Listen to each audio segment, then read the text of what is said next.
Is this loud enough for the people in the back? Yeah, he is. Now is it loud enough? Try it now. Is this good?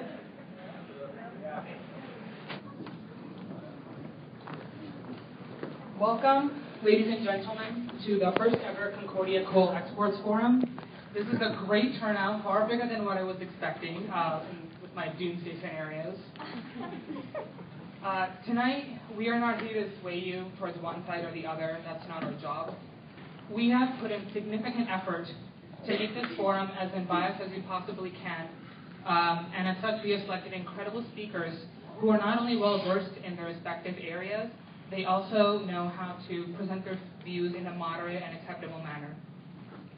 Our goal tonight is to simply present both sides of an issue that has proven to be ample kindling to a fiery debate in the city of Portland. When this forum first started developing several months ago, it was sort of an idealistic, yeah, sure, we'll put this forum together and all that jazz. And my professor was offering extra credit for this, so that was part of it. Then, as time went by, the work escalated to a point where on a daily basis, these past few days on an hourly basis, I was booking, calling, or writing my speech over and over again to make sure it didn't sound nearly as bad as I thought I did.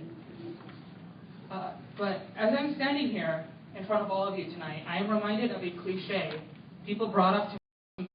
While we may chuckle at this cliche and recognize that it's an incredible generalization of our society, the cliche represents a very serious issue that today we have proven that we are capable of combating.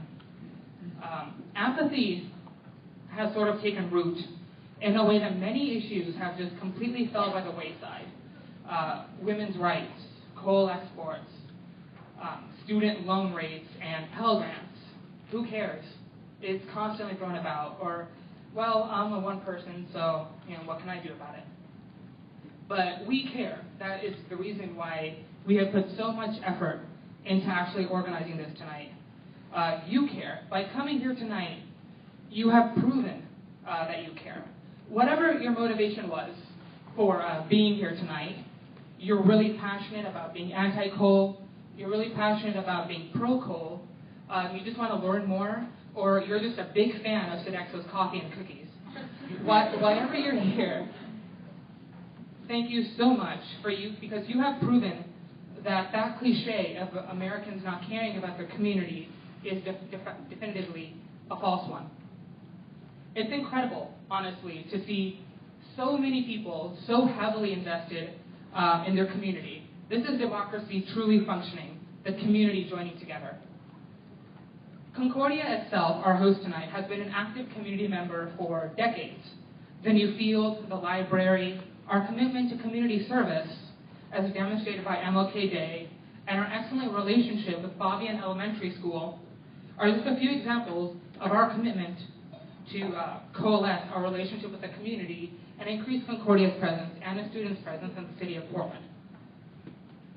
As a university, nevertheless, we are acutely aware of the notion, often held by those outside of the university, that the youth of today are perhaps the most apathetic group of all. They're far more interested in getting drunk, going to parties and not studying for their test the next day, and that they would never open up The Great Gatsby, which everyone should. F. Scott Fitzgerald is an American treasure. Here at Concordia, we do not believe that our students are so apathetic that they would waste the opportunity they have here. An opportunity millions upon millions of kids across the world do not have access to. The ability to gain an education and create something out of your life.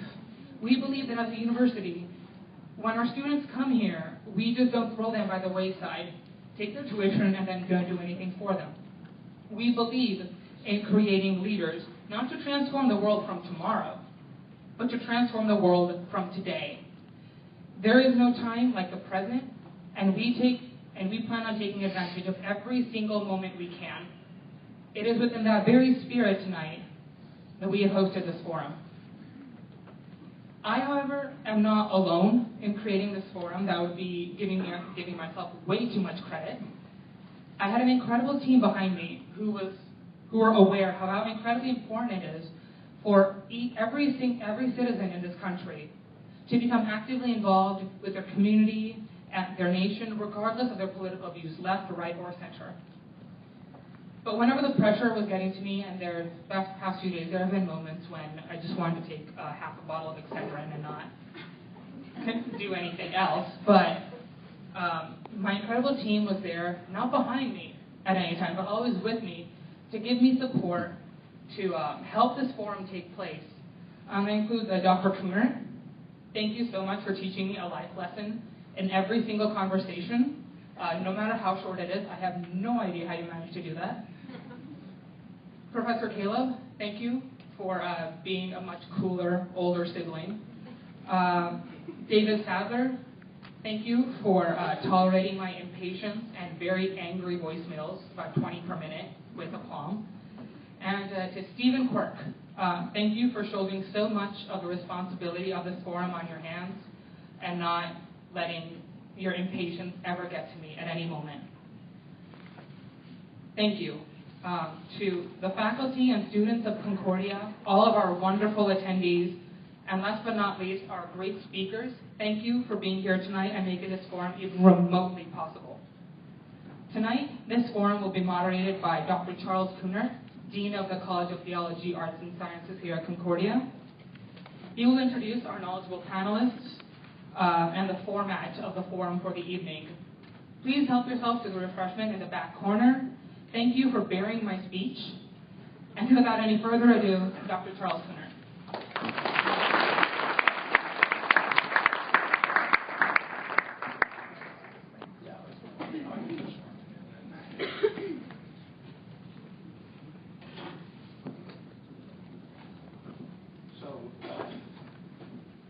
Give me a hand.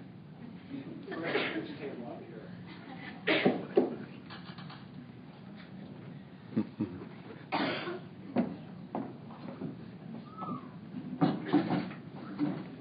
Thank you very much. What's your name? Antonio. Antonio. Thank you. Appreciate it very much. So I'm not going to spend a lot of time welcoming. My job is to play referee. My job is to facilitate the conversation tonight. We hope to have a stimulating evening. There should have been cards passed out or at the table. If you didn't get them, we would like you to consider submitting questions on cards, and then my job will be to sort through those and filter them to the right people. We would ask that you address a person's name on the card, make a specific assignment. So I want to ask a question of Dr. Harris or whoever it is that you want to ask a question of, and then ask a specific question. We ask you to refrain from editorializing on the card. We want the speakers tonight to have an ample opportunity to state their position and you to hear it. This is to be a conversation. As Akash said correctly, our position is not to take a position as a university on this specific issue in this forum. This forum is for information purposes to make our students and the community more aware of what the issues are.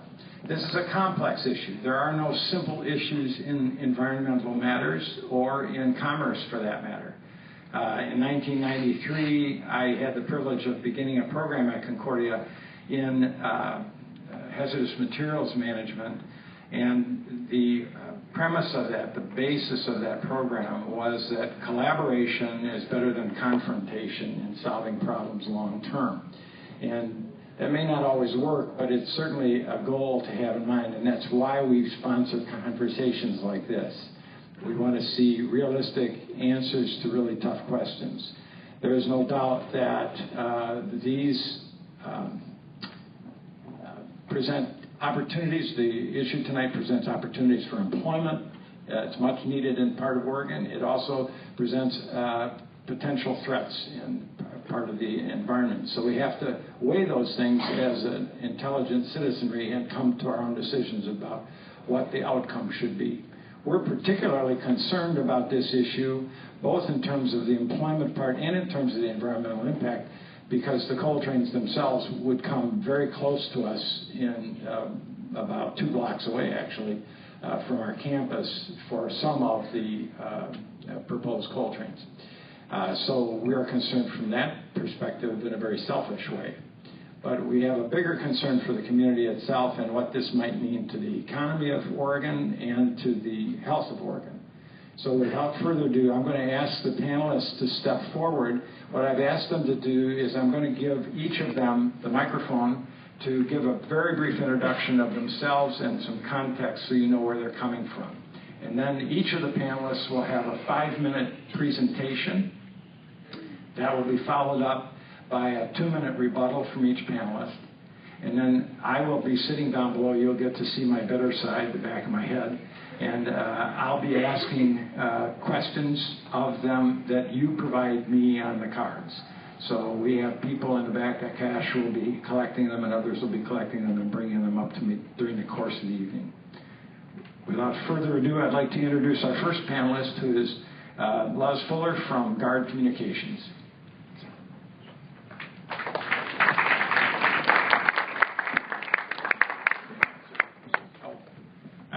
It's Liz Fuller. I'm very sorry. No worries. Thank you. It's great to be here. My name is Liz Fuller. I'm the Director of Client Services with Guard Communications. A little bit about me. My career started as being a professional ballet dancer. It was a bit non-traditional in Seattle and then in Portland. When I stopped dancing, I went into politics, worked on some campaigns, some political fundraiser, and then I work at Guard. We work on accounts like OHSU, Portland General Electric, with Amber Energy, which is the coal company, and a lot of different other ones. So we get to touch a lot of different issues in politics. Thank you, Liz.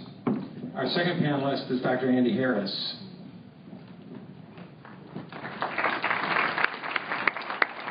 Thanks, Chuck. I am a physician. I work at OHSU. I work in the Global Health Center there. I will hasten to add that I am not speaking on behalf of OSU this evening, but I am speaking on behalf of Physicians for Social Responsibility, which is an organization which is nationwide with a chapter here in Portland, and I serve on the advisory board. Thank you. Yeah. So I think we're going to change the seating a little bit. We'll have you and Bethany sit next to each other, and then Brian and Liz will sit next to each other. So that's fine. Our next panelist is Brian Guard from Guard Communications.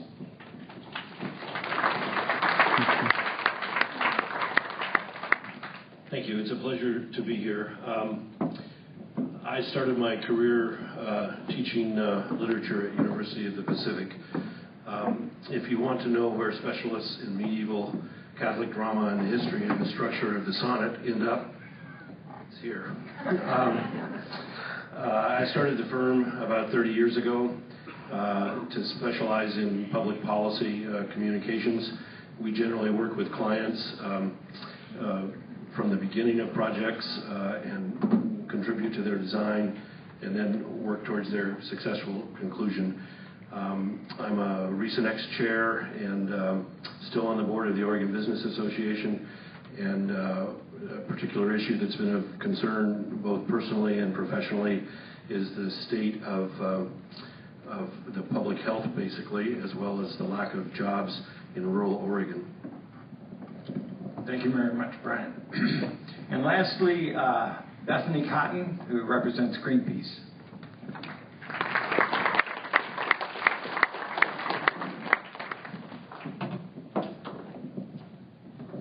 Thanks, Dr. Kuhner and Akash, for having us here this evening. So my name is Bethany Cotton. I am a fifth-generation Oregonian. I grew up in Southern Oregon and have lived in the Portland area for a little over a decade now. And I work with Greenpeace, which is a national and international non-governmental organization that works towards a more green and peaceful future. And I also work with the Power Past Coal Coalition, which is a coalition of more than 100 faith-based, recreation, conservation, community groups all throughout the region who are working to prevent the very serious threats posed by coal export proposals. I'm an environmental attorney. I have a background in Clean Water Act, Clean Air Act, and endangered species work. And I bring that to this work as well as working directly with communities who are right in the tracks, not to be too cheesy, of these coal export proposals. Thank you very much, Bethany. So At this time, we will take in order each speaker as they were introduced, and they will have 5 minutes to make their statement.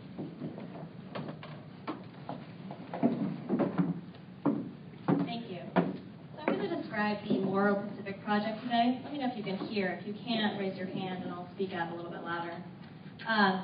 There's actually 5 proposed projects that are currently proposed in Oregon and Washington State. My firm represents one of those, so hear about that one specifically. It's being proposed by Amber Energy, which is a coal company that's based nationally in Salt Lake City and internationally in Brisbane, Australia. So what the project would do is a little bit different in its design. It's smaller, first off. We're permitting up to 8 million metric tons a year, which is a much smaller amount of coal that would be moved than the other proposed projects. We also designed it specifically to mitigate some of the environmental issues that we heard from the community with regards to Oregon. And you'll hear a little bit about that in the project design. So we would source our coal in the Intermountain region, which is Montana, Wyoming, Colorado, Utah. That's where much of the world and the country gets its coal right now. The coal would travel to the Port of Morrow in eastern Oregon via rail. The cars would be covered with a surfactant. It's kind of like a hairspray for coal. It reduces dust by up to 85%. The coal cars would arrive at the Port of Morrow and be unloaded into these enclosed storage facilities. It looks very similar to a food processing plant, of which many of those currently exist in the Port of Morrow. The coal would then travel under enclosed and covered conveyors into enclosed barges that are being specially designed for this project. And it would be barged down the Columbia River. And that's a little different than the other projects. We wouldn't use rail after the Port of Morrow. We would use barging instead. There's a lot of capacity on the river, and in fact, a lot of commerce currently moves in and out via the Columbia River. The barges would take the coal to the Port of St. Helens, which is actually near Clastonite, Oregon. It would be transloaded onto ocean-going vessels. The transloading process would be totally enclosed, so you'd never see coal from the time it gets into Port of Morrow into the time it goes out to Asia. And we're looking to sell to Asian trade allies, specifically Japan, South Korea, and Taiwan. That's the market that we're looking to sell to. So a little bit, you've heard a little bit about the environmental mitigation that we've done. We've tried to design it such that there's reduced dust and reduced spillage, and so that it's safe for workers to work around, and so that you don't really see the impact of it in your particular communities. There wouldn't be any rail congestion through North Portland because we'd be on the Columbia River. We wouldn't be going through this community at all. It also has tremendous economic benefit. We've signed agreements. We really wanted to do as much of the building of the project and to have as much of the impacts be locally in the state of Oregon. So it's about, in total, $242 million. We've signed agreements to build the 20 barges with local companies, Gunderson and Bigger. Actually, many of those employees live and work in this neighborhood, in this community, part of the working waterfront. We also have signed agreements with the building trades to construct the facility at the Port of Morrow. So in total, the jobs, the temporary construction jobs, would be over 2,000. When we say that, we're looking at direct, indirect, and induced jobs. And we did this from a study done by Eco Northwest, a very reputable firm in town that looks at the economic impact of projects. With the operations, we're looking at over 1,000 ongoing operations-related jobs. That looks like some jobs at each port facility, the Port of Morrow in eastern Oregon, and the Port of St. Helens in Columbia County, as well as people operating the tugs up and down the river, folks providing the fuel, equipment, the barista that rings up the cash register. All those jobs are factored in, so over 1,000 of those. Additionally, Amber really wanted to pay their fair share and build a relationship with the community. So they're going to make a voluntary contribution to schools in Morrow County and in Columbia County based on a per tonnage fee, which would at full build out of the 8 million tons a year that we talked about, be about $800,000 in each county at a time when we all know that school funding is needed more than ever. So it's it's an interesting approach that Amber's taken. We've also been a little bit different in that we've really tried to be out in the community. So we've made over 100 presentations to city councils, chambers, groups like this one, all over the state. Initially we focused, mostly in Morrow County and in Columbia County, the 2 areas where the project will be actually developed and built. And now we're expanding because it's an issue that a lot of people have expressed interest in. So we're in Portland this week, next week we'll be at Ecumenical Ministries, and a lot more to come. And it's starting to work. We have on our website several thousand public supporters, which include elected officials across the state, chambers of commerce, community groups, city councils. All these people have chosen to support the project because they see the benefits. We really designed it to be what we call the Oregon way. which both mitigates environmental issues and also provides economic benefits. That's a little bit about the project. You'll hear from Brian in just a few minutes a little bit more about coal in general and the overall landscape. Thank you. Thank you very much, Liz.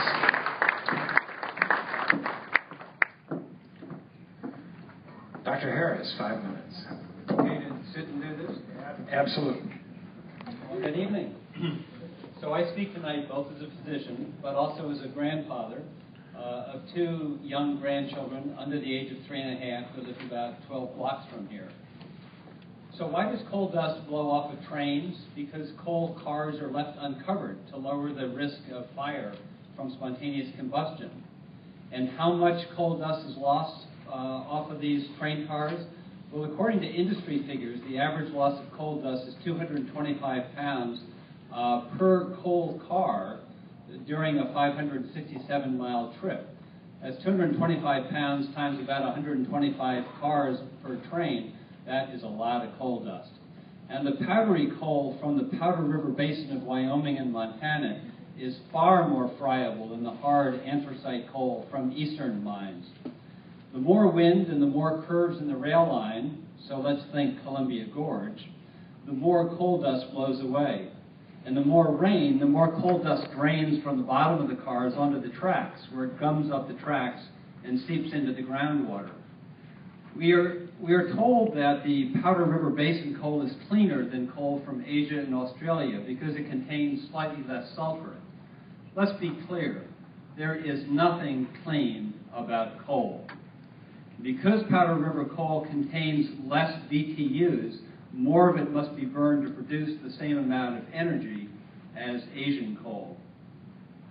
Coal dust contains toxic minerals and metals like mercury, lead, arsenic, and cadmium. It is a trigger for asthma, and it causes chronic bronchitis and emphysema. If coal export terminals are permitted, all of us in Portland will breathe coal dust in the air and will have it on our gardens and on our yards. But worse than coal dust from a public health perspective is diesel exhaust, which causes asthma, heart disease, and is a carcinogen, particularly lung cancer. Air quality in Portland is already severely compromised, and nitrogen oxides emitted by diesel engines are a major contributor of smog. Diesel engines emit 2 small particle sizes, 2.5 and 0.1 PMs. A variety of toxic substances can be attached to the exterior of these small particles, which end up all the way down the bronchial tree into these small alveoli, where these toxic substances are easily able to be transported across the membranes into the lungs. From there, it's not far to the brain and to the reproductive organs for such toxic substances as benzene, formaldehyde, and 1,3-butadiene. These are compounds that cause cancer. They also cause endocrine disruption and developmental delays. So for people living within earshot of the tracks, and it sounds like that may include you here at Concordia, the incessant rumbling of heavy trains and the piercing whistles contribute to sleep disorders. There's no surprise there, but also to heart disease and hypertension and depression and anxiety.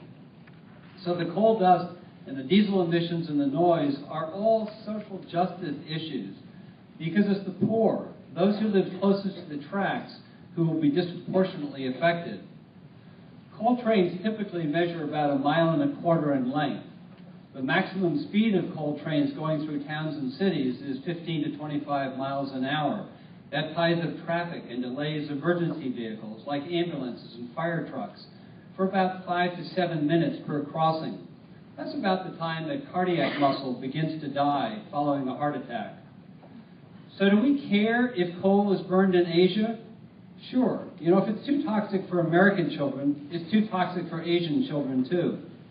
Beyond that, what Asia burns in their power plants comes back to haunt us as blowback of mercury, sulfur dioxide, nitrogen oxides, ozone, and 50 other toxic chemicals.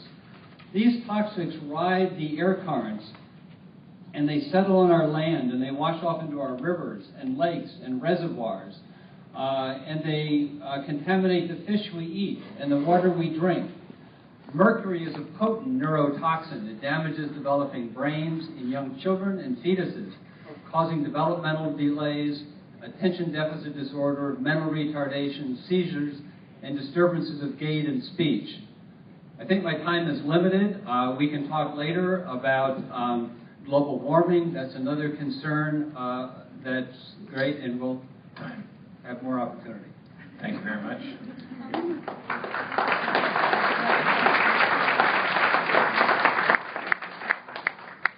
Mr. Guard. Thank you. First of all, as Liz said, we are here representing Morrow Pacific. I'm sorry, I'm at the tail end of a cold, so you'll have to excuse the voice a little. We will try, however, to answer questions about other coal projects that you might have. There are two in Oregon, Kinder Morgan, which would bring coal from the same area by rail through the gorge, through Portland, and through Columbia County to the same port that we are planning to bring coal to at Port of St. Helens. The other one is at the Port of Coos Bay in southern Oregon, which would bring coal from the same area through the gorge to Portland, down the Willamette Valley, and then cut across to Coos Bay. This isn't a criticism of the agenda that I saw, because it was the right way to promote it, and you sort of qualified it when you introduced us. But this is set up as anti-coal and pro-coal. We are, neither Liz nor I are pro-coal. We are pro-electricity, and whatever you think about coal, if you pick up any public health book, in the last 100 years, when lifespans have expanded by 20 years, and by almost any measure, the health of the community and the health of individuals is far better, what they will say caused that is the mass provision of electricity, soap, and 2 or 3 other things. And up until very recently, coal, particularly in the east, we don't see it so much out here because of hydro, was the principal way that you generate electricity. Secondly, we're very pro-jobs. And for reasons that I'll talk about later, that go a little bit beyond what's usually talked about, which is just salaries. We're also pro-environment. We're both live here in the Northwest. I don't think we want the environment harmed any more than our fellow speakers do. For these reasons, we're pro-Morrow Pacific, and I'll let Liz's description stand. We have, from the time the coal gets here to the time it goes, it's in sophisticated enclosed facilities. I'd like to put a little bit of context to things. Still in the U.S., with all of the criticism of coal, more than 1/3 of the electricity is generated by coal. Right now in the world, about 40% of the electricity is generated by coal. Over the next 20 or 30 years, and this information is from the U.S. Department of Energy, U.S. Energy Administration, it's expected, I've seen numbers that range for the coal in 20 or 30 years will be 37% to 43%, but that's actually a much bigger use of coal. Coal is expected to increase use by more than 50% because there's going to be that much more electricity in the world. There are right now 1,200 plants either under construction, in permitting, or planned around the world in China, India, Africa, and other areas in Asia. This coal is going to be exported, whether it's exported through Oregon or whether it's exported through British Columbia. There also is a sense, I think, that this is something new. In the United States, and this has been going on for decades, we export about 100 million, or we produce about 1 billion tons of coal. 100 million tons of that is used to produce steel. You can't produce steel without coal. About 800 million tons of that is used to generate electricity, and 100 million of it is exports. generally going out of Virginia, Louisiana, Texas, and Maryland to Europe. There is, however, about 15 million tons that have been delivered by train for decades to the Northwest. About 4 or 5 million tons a year to Boardman, and then on trains coming through the gorge to Longview, and then cutting north. Another 5 million is dropped off at the Centralia coal plant, where a lot of Washington gets its electricity. And then the other 5 million goes up through Seattle to BC, where it is exported. This has been going on for decades. I'm actually sympathetic with some of the concerns that have been raised. That's one reason I support the Morrow Pacific project. But I'm pretty sure that we would be aware of some of the things going on with that much tonnage coming through. Time. Thank you. Thank you very much. Bethany Cotton. Hi, everybody. So I'm going to say there's absolutely no way that I could possibly tell you all the reasons that you should be very, very concerned about this project in 5 minutes. I can't even adequately describe all 5 projects that we're looking at in 5 minutes. So I'm going to tell you the categories about our concerns and the various ways that we can sort of describe those. And then we can get into more detail during the question and answer about each of those categories. So one of them is the transportation issues that Dr. Harris raised. The sustainable use of the rail and the issues about more and more trains, up to 64 trains going through the Columbia River Gorge, many of those coming through Portland every single day, those kind of impacts. And those safety impacts associated with that. The safety of the trains themselves and the fact that coal dust getting into the ballast and tracks make derailments more likely. That just last summer there were 12 coal train derailments, 2 of which resulted in fatalities, one of which happened 100 miles east of the gorge. This is coal from that derailment that I picked up a month after they said it had been cleaned up. The environmental impacts on a local and regional scale, impacts to endangered species, impacts to efforts to recover salmon run, impacts to our air and to our water. Climate impacts. A study was released just last week that said that coal export expansion, not existing coal export, but coal export proposed expansion in the United States, is the single largest threat to the climate in the entire United States. It would result in more greenhouse gas emissions than the entire country of Spain on an annual basis. And it would mean that there was no possible way that we could contain climate change impacts to what we know is necessary, only 2 degrees Celsius increase in temperature. It would mean we're looking at more than a 4 to 6 degrees Celsius impact on the climate, which means catastrophic impacts and 100 million deaths around the planet. And then there's the economic impacts.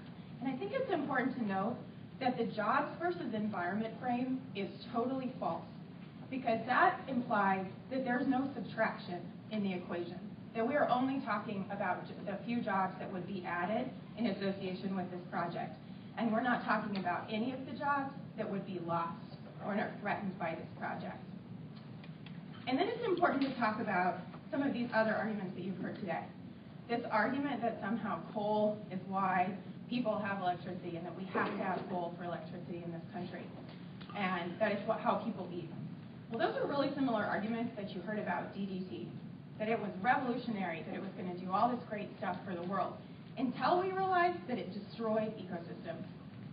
And then, you know what happened when we banned the use of DDT in this country, because we realized how bad it was? All these companies tried to export it to the developing world. So that's what's happening here. These companies want to take coal that's mined on public land. The Powder River Basin has 40% of this country's coal. It's in Montana and Wyoming. And over 80% of it is publicly owned. That means it belongs to all of you, that it is administered by the Bureau of Land Management. And the BLM is leasing coal to coal companies at $1.17 a ton. You can't get a cup of coffee for $1.17. But if you're a giant coal company, you can buy a ton of publicly owned coal that is then strip mined in the Powder River Basin, put on trains, sent 1,000 miles, where it poisons communities the entire way, and then, with the project that these folks are in favor of, put on barges and sent down the Columbia River, imperiling salmon, putting other users of the river at risk, including native communities who fish on the river and have tribal fishing rights as sovereign nations, and recreationists in the gorge, putting all of those people at risk. And then put on Panamax vessels and sent across the most dangerous bar in the entire Pacific Ocean, the Columbia River Bar. And they're saying that that's safe and that they've addressed all the environmental concerns. And I'm saying it's not possible to make it safe. And then we need to talk a little bit about this idea of stewardship and how we move forward, because this is a question about all of our futures. It's a question about your kids and your grandkids and whether they're going to be able to live in the kind of place that we love, the kind of place that makes the Pacific Northwest such an incredible place. So I'll urge you to ask as many questions as you want in those categories. We can talk about all of the projects. They're all very, very concerning. And we want to talk about the public health impact as well. So thanks again for having us, and look forward to questions. Time. Thank you.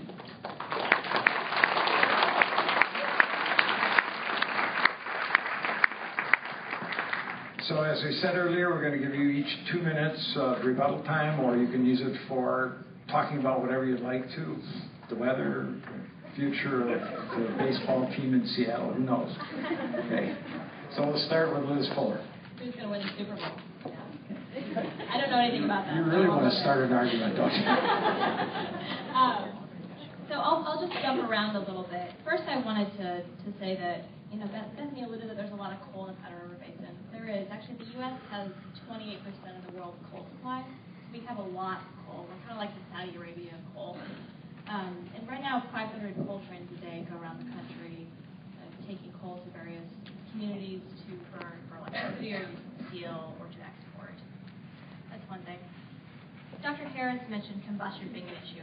He's right that this type of coal is friable, but what we've been able to do is learn how to deal with friability in that issue. And the real fact of the matter is that it only combusts in certain conditions, and that's when it's left in one place with access to air and moisture in the right conditions. It has to be there for a couple weeks to do that. And so coal companies know how to handle the coal and how to deal with that situation, and they dig out the hot spots is what they do, and they have monitoring devices, and all those things will be implemented by Amber Energy when we do the project more specific. A couple other things. I think that Brian and I think that we're in a transition phase right now where for the next 30 to 40 years, we're going to use coal, and that's been demonstrated in domestic and international projections that we see at the U.S. Energy Information Administration. And we all believe that eventually we need to move to increase renewables. Perhaps that's more LNG, as we're seeing right now, and eventually towards solar. But the fact of the matter is that coal will place a really important role for the foreseeable future in our energy use. And so what we're interested in doing is looking at smart export projects like Mara Pacific and getting the economic benefit that those provide. And also looking at pursuing clean coal technologies. Right now, China is building a lot of coal-fired plants, and they're a lot cleaner than the way that the U.S. currently has. So we need to look at energy. It's really, really complicated, and figure out this transition phase and where we go with it, how we balance Time. it. Thank you, Liz. Dr. Harris, 2 minutes. Well, I'm glad we're talking about a transition phase, and I agree with that. I think we're on a really different time frame. I'm not talking about 40 or 50 years to get out of coal. It's something that is overdue. Coal is really a 19th century fossil fuel. It did work for us. It did create electricity. It is recognized in this country that coal used to supply more than 55% of the energy in this country. It's now down to 36%. So what is the response of the coal companies? Well, it's to move their markets overseas. U.S. coal exports increased 24% in the first half of 2012 versus the year before. It's very much the same thing that big tobacco did. Once sales of cigarettes began to fall in this country, they started to promote cigarettes overseas, particularly in Asia. I think it's worth pointing out that the more cheap coal that America sells to China, the more this is going to drive down the price of coal, and it's going to encourage China to continue to burn coal, and it's going to encourage them to build more coal-burning power plants. That's exactly the opposite trend that those of us in Oregon want. You know, a couple of years ago, in 2010, we decided to close the one coal-burning power plant in Boardman because we didn't like its pollution. We decided that Oregon wanted to go with sustainable, renewable energy like wind and solar, that coal was not the wave of the future. And now we're being told by these coal companies, well, actually, in fact, you really do want coal, and we should be promoting it, and we should be an enabler of it to transport it through our state. I don't think so. That's not what we said in 2010, and it's not what we're saying today. I used to say that the mining and shipping and burning of coal was irresponsible. I've really moved beyond just being irresponsible. I think it's immoral. To promote coal in this era really defies the laws of physics and chemistry, and I think is an immoral thing to do. Thank you, Dr. Harris.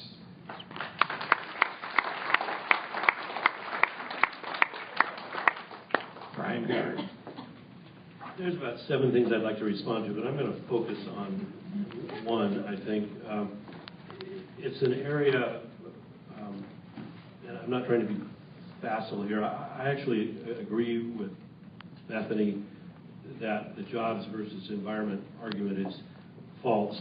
I don't think Bethany's going to agree with where I'm going to go from there, but fundamentally I think that's right. Both are important. 10 years ago, I served on the State Commission for Children and Families during a recession. It was not a good gig. Every month we met and cut $1 million out of budgets for social services for children and families.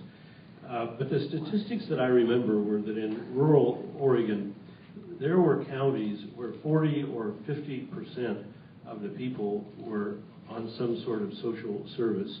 In the studies that I read, it became clear that when unemployment went up, a lot of other things go up as well. Alcohol use goes up, drug use goes up, child abuse goes up, spousal abuse goes up, suicide rates go up. You can't have a healthy community without clean environment and companies that are being responsible, but you also need to have jobs to have a healthy community. They both go hand in hand. The trick is to find the balance to have both. There is nothing in this room, for example, that got here without the use of diesel. So if you don't like diesel, we're going to have to find some other way to get things here. I believe that we have to look for a balance, and I believe that we have to try and respect both sides and in our efforts to do that. Thank you.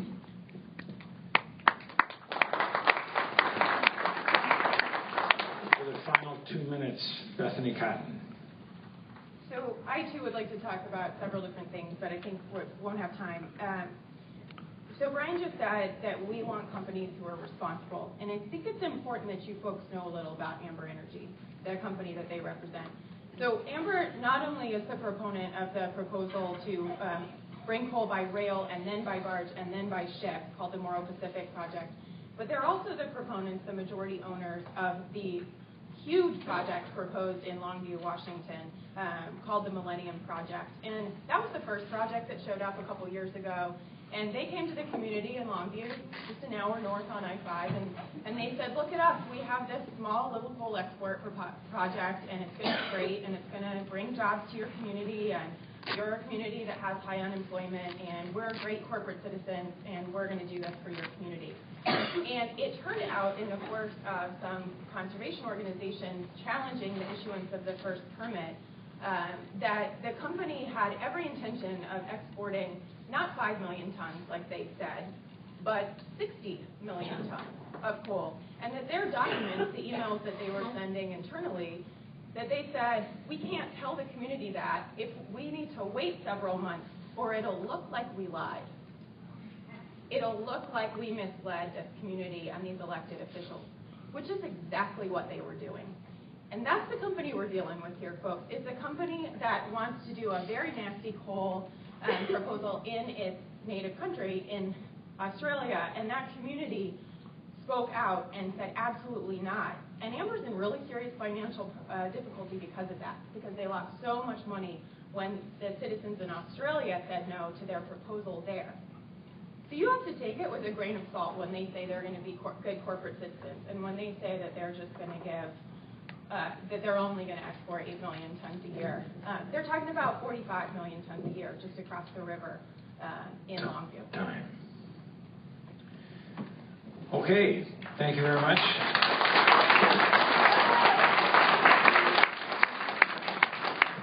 Well, we have no shortage of questions. I'm going to try to balance the questions as much as we can, and some of them are coming in as we speak. So let's start with a question to Bethany. So the question is, if coal is not combustible until it has sat for 2 weeks under specific conditions, why not cover the cars and make it safe? So that is not my understanding at all of the situation. And if you read industry documents, industry reports from coal companies themselves about how to handle powder river basin coal and how it is the most friable coal that exists anywhere, they say that it is routine that coal trains arrive with cars on fire, that the piles catch on fire. And that is why there are two reasons that they don't cover coal trains. One is because it's expensive to do it, and these companies want to make as much money as they possibly can. So they're not interested in reducing that cost. And the second reason is because it combusts if you put it in a covered facility. And there isn't anywhere in the world that's sending coal in uncovered barges. And we have asked over and over and over again for Amber to release their emergency response plans for if a barge were to catch on fire or if a barge were to crash or sink. Just this week in Mississippi, there are coal barges on the Mississippi River that are leaking. And there is an oil barge that hit a rail bridge and has closed 16 river miles because it's leaking in the Columbia River. So that's what we're talking about here. We have yet to see those emergency response plans or what would happen, any analysis of what would happen to the salmon or to the people if an entire train load of coal on a coal barge sunk into the river that is the source of drinking water for Boardman and Rainier and other communities along the rail. So they're not covering coal trains. They are talking about spraying a surfactant. And you may recognize that word because it's what you heard a lot after the oil spill in the Gulf. It's the chemicals that they sprayed to make the oil sink so it seemed like the oil spill wasn't so bad. And we are seeing more and more science about the horrible impacts that that has had and how it made things so much worse after the oil spill. There are very, very few studies about the use of surfactants. And there's just one that Liz cited earlier that says up to 85% effective. Well, they've never studied the effectiveness of surfactants sprayed on coal trains more than 100 miles from the mine. And we're talking about 1,000 miles and 1,200 miles from these mines. So we don't know that it'll work at all. What we do know is that the coal trains will go through some of the windiest places in the entire country. That's what makes the Columbia River Gorge such an amazing recreation destination. It's why it's one of the best places in the world to windsurf and kiteboard, because it's so windy. And we hear a lot of anecdotal information, and I have been out and personally collected coal along the train tracks about people seeing coal dust now, even when these trains are sprayed with those surfactants. And there's a lot of concern, and Dr. Harris can speak to this, about what added health impacts there may be about burning that surfactant when they're sprayed and left over on the coal themselves. Thank you. This question is for Liz Fuller. The question is, if the U.S. is planning to reduce our use of coal in our country, why are we facilitating it in Asian countries? It's a good question. Thank you. There's going to be both China and India and other Asian countries, Japan, South Korea, Taiwan, need to import energy to fulfill their energy needs for their communities. And it's not really up to us to dictate them providing electricity for their citizens or not. Japan and South Korea and Taiwan, the countries we're looking to sell to, don't have energy that they have in their own countries. They have to import it. You know, we saw with Japan recently that nuclear had a really bad accident, and so they need to look at importing coal. So I think that's kind of a little bit of why we're looking to export it there. Additionally, it's still going to be used here domestically. So it's not like we're going to stop using it in the country, in the U.S. anytime soon. It'll certainly have a role around the country and the world. Thank you. Dr. Harris, a question for you. What, if any, effect would the blowback have on the Pacific Ocean?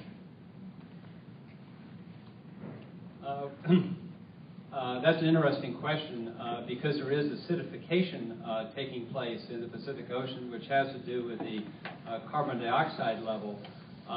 The specific chemicals that we're talking about from the Asian power plants actually get into the upper atmosphere and come across the Pacific, and they land on the on our soil and on our lakes and on our rivers. Less direct effect to our health than landing on the water, but a very significant effect. There are some 50 toxic chemicals that do ride the trade winds, and as far as we know, they seem to be worse when the trade winds are at their maximum in the springtime. That's when a lot of this debris lands on our soil. This question is for Brian Gard. What safety precautions or plans does Amber Oil have for, or Amber Energy rather, have for potential spills, fires, collisions, etc.? Well, what we haven't talked about tonight is the regulatory and permitting process. The principal permits that we need are from the U.S. Corps of Engineers, the Department of Environmental Quality, and the Department of State Lands. Particularly the Corps of Engineer permit looks at all of those things, and we turned in a more than 1,000-page environmental review some time ago to the Corps, which is under review now. All of those plans are in place and referred to in that review. I would like to go back in practical terms. One reason I tried to put things in context with the amount of coal that's being used is we seem to think that this is the first coal project that's ever happened. I pointed out that for 30 years coal went through the gorge, and there were no complaints. The only complaints, oddly enough, have come up in the last 6 to 7 months, and the only coal found on the tracks that anybody can find has only come up in the last 6 or 7 months. Did you answer the question that was asked? I think I did. The question addressed the contingency plans for emergencies. There are contingency plans for all of those kinds of emergencies. So can you be more specific about that? I read some of the ER, and it does have some of those in it. Maybe you could share some. Well, let's take, first of all, there is a incredible safety record for barges on the Columbia River. It's very unlikely that there would be a crash and a spill. And if it did, and this is going to be appalling to some of you who want to believe that coal is evil, but coal is just a rock. It's going to fall. All the stuff we're talking about happens in the transformation of coal in high temperature power plants. It would spill into the river, it would sit at the bottom of the river, and it would be cleaned up at the bottom of the river. It is not a dangerous bulk commodity. Every single day, barges filled with petroleum go up and down the Columbia River. Every single day, barges go up and down the river with urea and other fertilizers. Both of those things would be far more dangerous and are far more dangerous to the river than coal, but they have not been turned into and politicized the way coal has become. I encourage you to look at the facts and not get hung up on the politics. Okay, and let me move on. Question. This is a question for Bethany. Okay. So the question for Bethany is this. In the situation we have of economic hardship today, how can you justify not bringing in $242 million to our state economy? Sure. So I think, again, that there's no question that there are communities that are struggling, and I certainly have friends and family members who are in that boat. There's no question about it. And I think that we need to do things about it, but we need to do things about it that don't put communities for 1,200 miles in the United States at significant risk, and that don't contribute to the climate crisis. And we can absolutely do that. There's no question about it. Because the thing is, if it's just a question of we need to produce more jobs, then we'd be really excited about heroin, because drug dealers make a lot of money. But we've decided as a community that the impact of the use of heroin means that we've decided those jobs are not worth it, that the costs are too high. And we're making that decision about coal all around this country. Over 200 coal-fired power plants have either shut down or been scheduled to be shut down in the last 2 years. And it's because communities have realized that the illness that's attached to it, the public health impacts, the environmental impacts, and the climate impacts are just too high. The 2 coal-fired power plants in Chicago proper, the Fisk and Crawford plants, there was an analysis done that just those 2 coal-fired power plants led to 42 premature deaths every year. And those communities fought for 30 years to shut them down. And they were in low-income communities, and they were disproportionately impacting communities of color. And that's true all across this country. But the country is shutting them down. And we're not building new coal-fired power plants. We are developing renewables. And I encourage you to look to the Greenpeace report, because it doesn't just look at the 14 worst projects, including coal exports around the world, but it lays out a path forward where we can meet all our energy needs with renewables, all of them. We don't have to use coal. In fact, the only way that we can possibly have climate stability into the future is to leave coal in the ground. So in terms of, to make sure I answer the question, I think it's really important that we look at an analysis of how many jobs we're also putting at risk, and how many jobs are at risk because of climate catastrophes and superstorms, like Superstorm Sandy, like the significant droughts that happen in the Midwest, like the fires that are happening in Australia right now. Those things cost an incredible amount of money. They put an incredible amount of pressure on our government and our public systems. So do the health impacts associated with coal. Those are pressures that need to be reflected. And then the businesses along the rails. So there was an article just last week where a city councilor from Rainier, Oregon, which is right along the coal tracks, he owns 2 businesses that are literally 6 feet from the tracks. And he said, you know, my wife and I, my little business, we employ 15 people. They're talking about 25 jobs at the Port Westford facility. And he said, we employ 15 people just at our little bar and pizza place, and we'll go under. So you need to look at all those businesses all along these rail lines in all these communities, and how many are also imperiled by these projects, and make sure that we're being honest when we do the math about jobs. Thank you.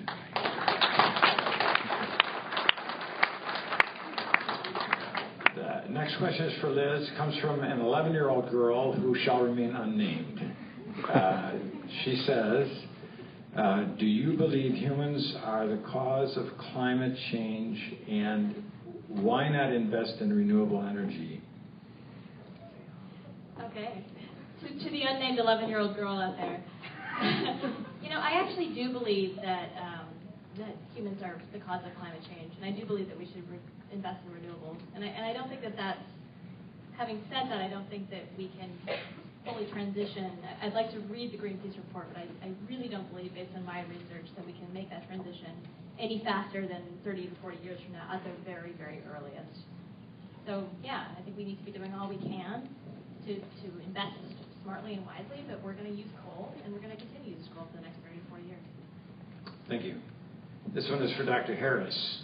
The question is, how on enclosed barges can the salmon and fish life be damaged?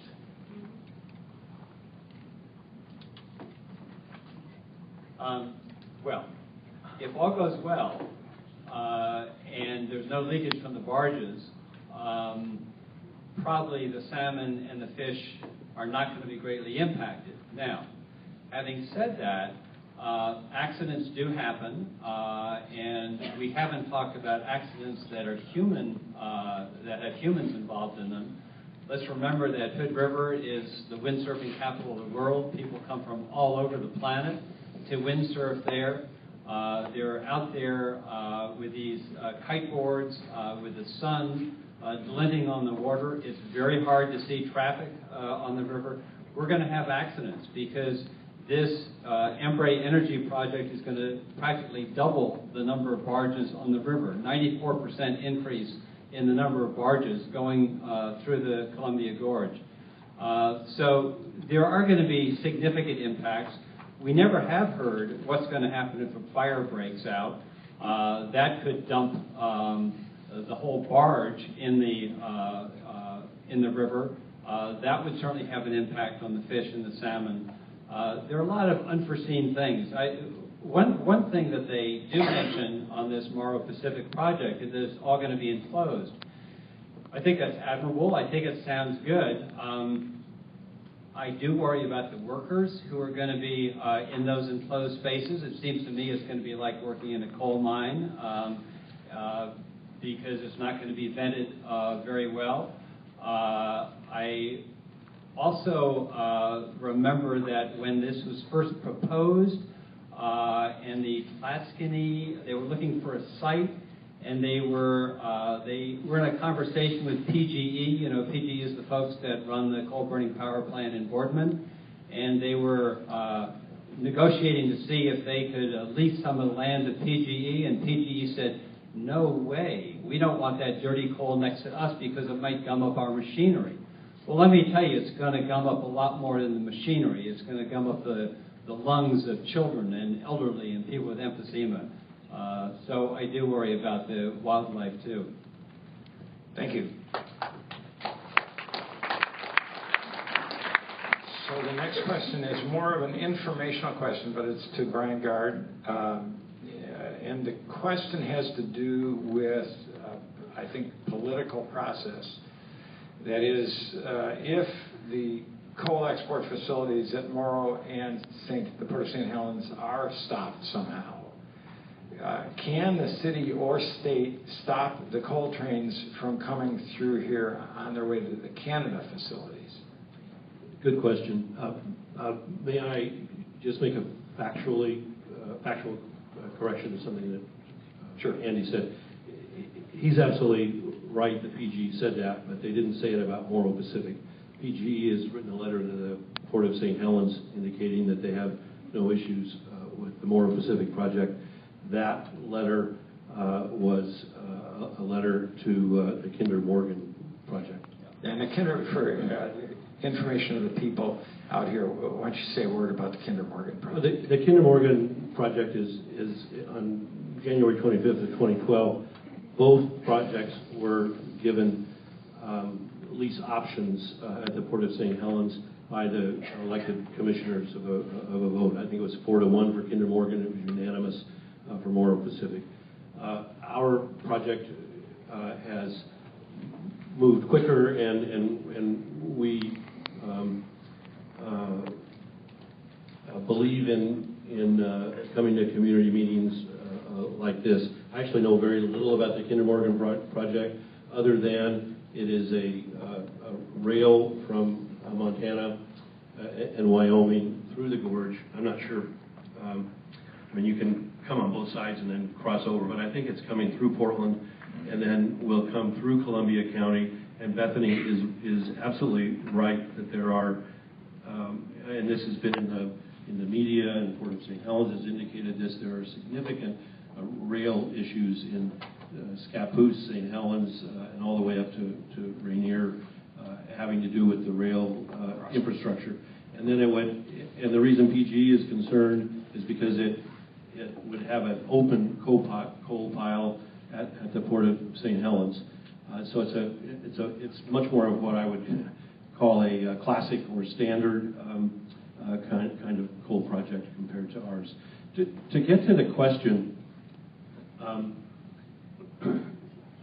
the answer, I mean, there's a simple answer and a more complicated answer. There are different regulatory systems in the country. for example, all of the regulatory agencies that we work with on this project already have had public comment periods and have strong efforts to involve the public. Not all regulatory agencies are that way. For example, FERC, Federal Energy Regulatory Commission, has much more sort of direct authority to say that a project will go forward or not, regardless of what a state or community feels like. And there are reasons for that. There are certain priorities put on certain kinds of projects that say one community, this project is so important to the nation that one community can't stop it. There are also a different set of regulations for the railroads and also, frankly, for the rivers. The answer to your question is, to my knowledge, there is no way to stop the railroads from transporting any legal cargo wherever they want it to. That is an important factor in my judgment on the Morrow Pacific project, which I think is relatively, I mean, no industrial project is without its risks, but I think that we have mitigated as many of them as we possibly can. And so if we don't, my view is if we don't go ahead with a good project and get good jobs, all that's going to happen is the coal is still going to come through the gorge, and it's still going to go up through Washington. It's just going to go to the new export facilities that they're planning in British Columbia because they think that we aren't going to improve the ones now, and all the jobs and all the investment will go up there. So by shutting this down, we don't achieve a whole lot. We don't improve global warming, we don't impact climate change, and we don't even stop the coal from coming through our communities. I think it would be better as a community to demand certain projects that meet standards that we have and take a more balanced approach to this. Thank you. So, Dr. Harris, a question for you. This question is an interesting one, I think. Is America turning away from coal because natural gas is cheaper or because coal is dirty? I think both are true. It's unquestionably coal is the dirtiest of all the fossil fuels. It's 50% dirtier than oil. It's 100% dirtier than natural gas. Natural gas has, with the fracking techniques, huge fields have opened up. Now, having said that, there are problems with fracking and gas. It is a more efficient fuel. It is less polluting, but it is methane, and methane is 30 times more toxic as a global greenhouse gas than is carbon dioxide. So,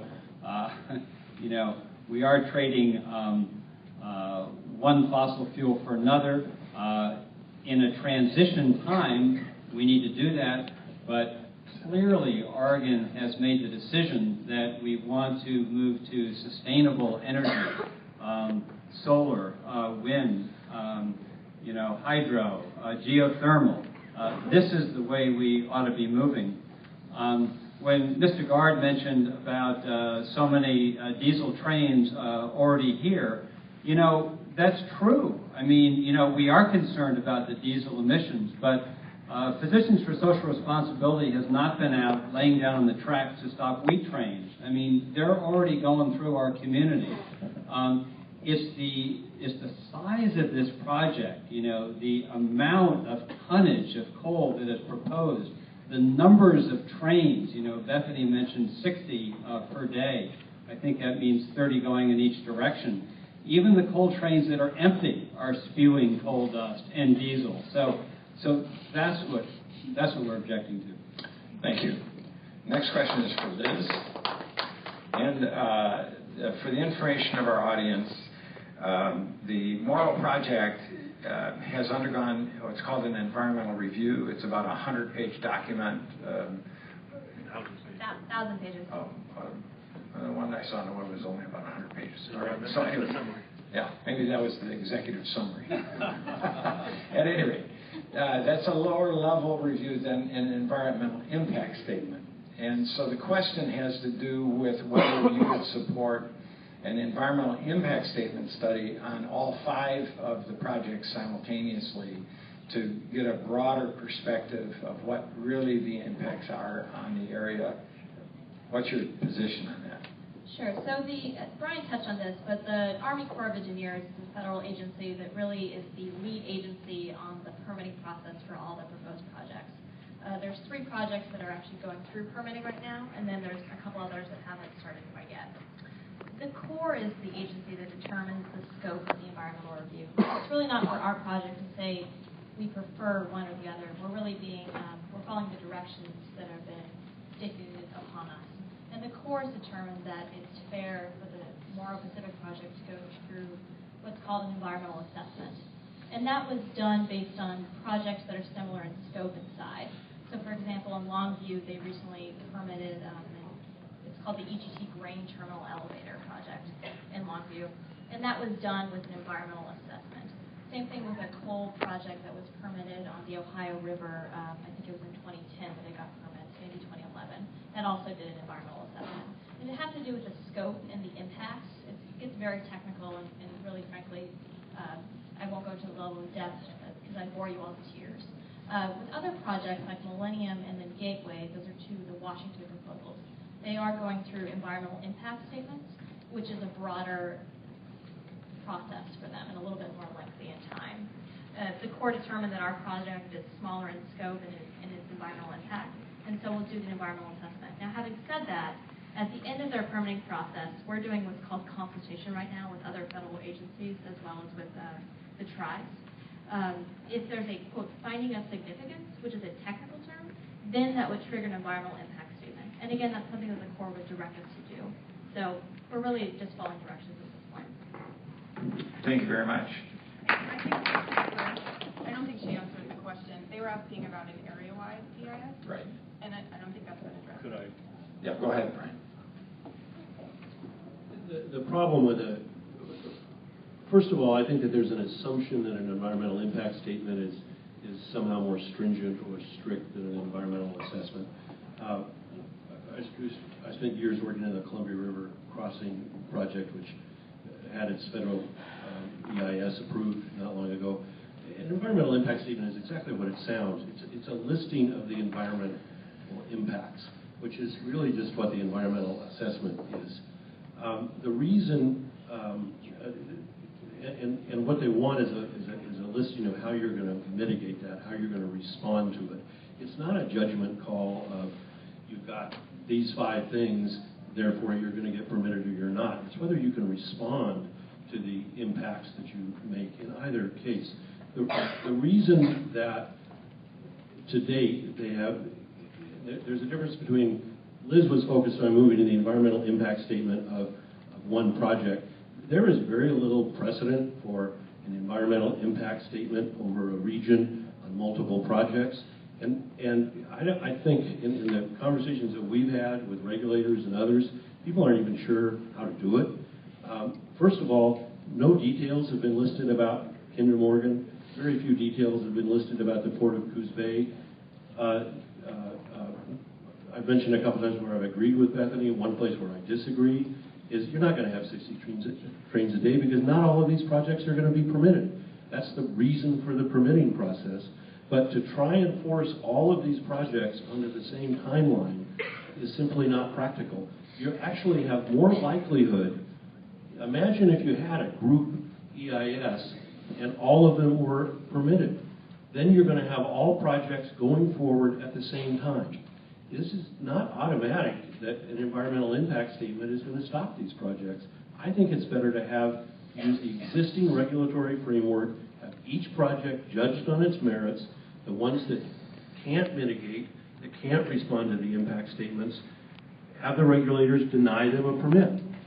That's the way the system has worked. It generally actually works pretty well.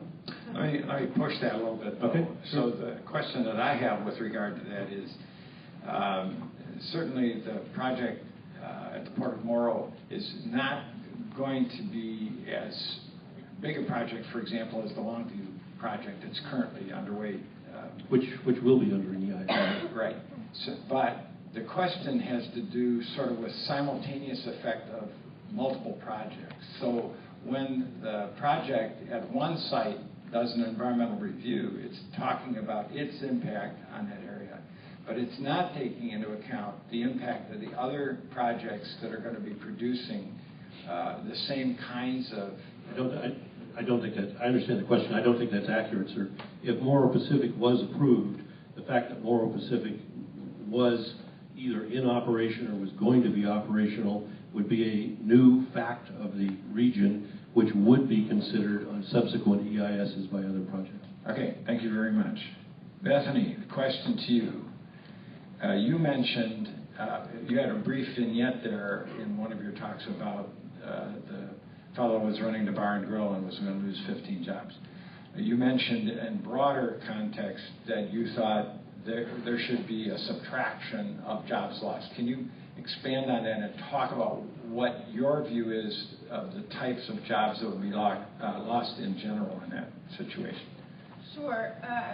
So I'd like to answer that, and I'd also like to address the EIS question when we have a second, because as an attorney who works on EISs, I think some of the statements are incorrect. But first, this question. So there's lots of jobs that we should be talking about. We had fishermen who came to the hearing in Seattle, and who got up in his testimony was he's a commercial fisherman, and he said, you better learn how to subtract, because if we have all this ship traffic, and we have barges and ships and trains, and there's coal dust being lost, and all of those impacts, and we have ocean acidification, we're going to lose a lot of jobs associated with the fishing industry and with crabs and shellfish industry. Some of these projects are in very important habitat for salmon, for crabs, for other shellfish in Coos Bay, in Cherry Point. Really important fisheries.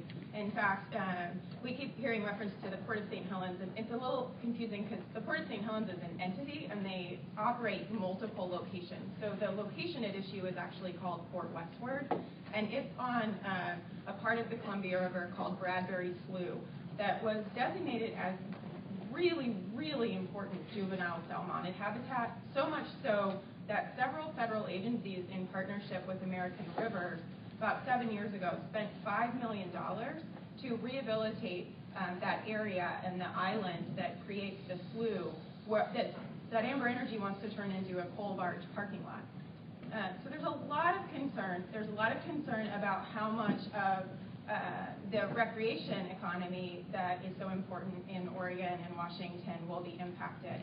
Whether folks will come to the gorge if they have to wait while a barge tow, and let's be clear, they talk about 1 barge tow a day up to 2 barge tows a day. That's 4 barges towed by a single tug. But the huge volume or size facility that they're talking about moving up and down the river. So 1 full one coming down, up to 2 at the full build out, and then 2 empty ones going back up. That's a lot of traffic through a recreation area. So the impact it has. We hear from the winery owners in the gorge and their concern about what happens to their grapes if there's coal dust and more diesel pollution on their products. You hear more and more about how this area is becoming really quite featured about the quality of our wines, and there's a huge amount of concern coming from vintners and wineries along the rail line. We talked to folks who own orchards in the gorge. I don't know about you guys, I go out every summer and pick organic blueberries at this awesome little U-Pick place in the Hood River Valley.